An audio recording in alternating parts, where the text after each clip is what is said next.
અને મારા ભાઈએ જો વીખી નાખી છે, થોડીક વીખી નાખી છે એટલે જો ઝાંખી ઝાંખી દેખાય છે. જો હવે બે બહેનોએ પગલા કર્યા છે, હવે જો કેવા મસ્ત મજાના દેખાય છે પગલા. મિત્રો હવે ધનતેરસ અને લક્ષ્મી પૂજાની વિધિ હવે પતી ગઈ છે,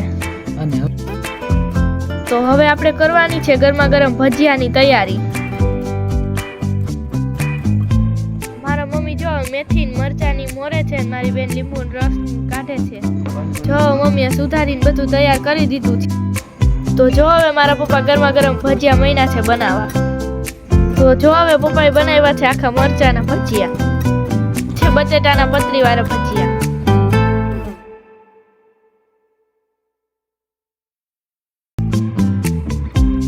થાય છે મસ્ત મજાના ફુલવણી ભજીયા.